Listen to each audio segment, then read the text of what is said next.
Hey, what's up, guys? Hope everyone's doing well today. It's Aaron right here, TerraChad98. So I want to talk to you guys about something that's very important and quick and concise. It's about the power of humility and staying humble within the moment. I wouldn't say I'm the perfect example of this, so I'm not going to preach to you guys about crap that I haven't cleaned my room on. However, one thing I will understand and realize is that great athletes, great individuals of this world do have a tendency to have a strong sense of humility because of the work that they had to put in, the learning and the education that they had to go through, and as well the ability to suck it up even during very difficult times and understand their place within the current position of reality. Okay, so I think it's very, very important to remember and understand that if you're going to get to a place of relative success, depending on what you want to do in life, you need to have a good sense of humility and be humble to whatever position you're in, right? So I think it's very, very important to remember that if you're going to go out and talk to people about and preach certain things, you need to make sure that you're doing it with a good, within a good place of humility. Because if you don't, then it's going to cause potential issues and conflict of interest within your audience or your viewers. So I think one of the best things you can do to do this and how you can chase that humility is, number one, understanding that you're proud but not yet satisfied. So understanding that, having enough confidence to say to yourself, hey, I'm really happy with where I am at the moment. However, I reckon I can probably build upon this a little bit more, right? So it's this never ending satisfaction, because within humility comes the work, right? And you have to figure out ways to continuously get better. And that's having enough self-awareness and humility within the moment and the present moment to just understand that there's certain areas that you could probably improve upon. Okay, that's called self-analysis, and that's very, very important to chase that humility. Number two is, well, you're not better than anybody else. Okay, so you have a job that you need to succumb to, or not succumb to per se. That was the incorrect word. I apologize, but more so, you have a job that you follow and you're passionate about, and that's fantastic.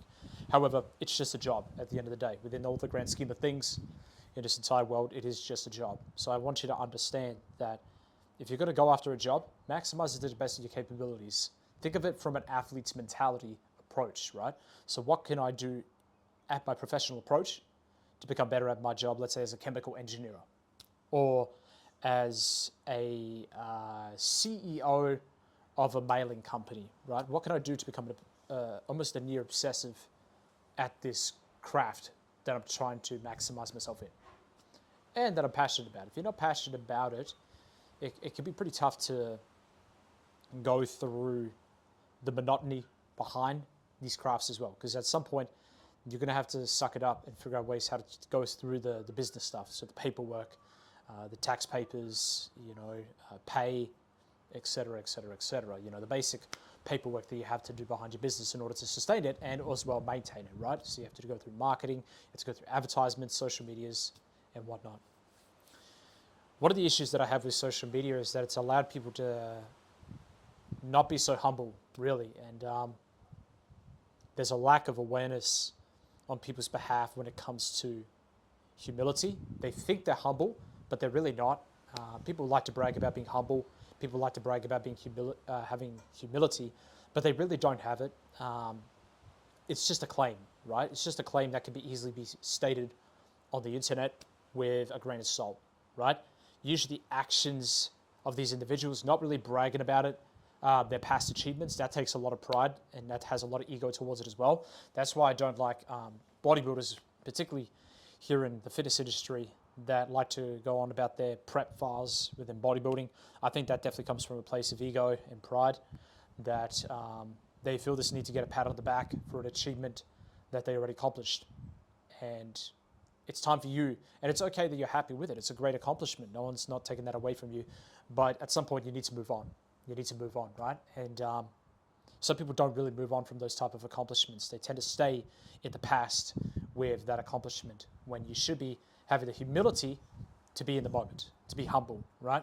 Giannis talked about that one time in 2021. I remember during the NBA Finals media conference that he was at.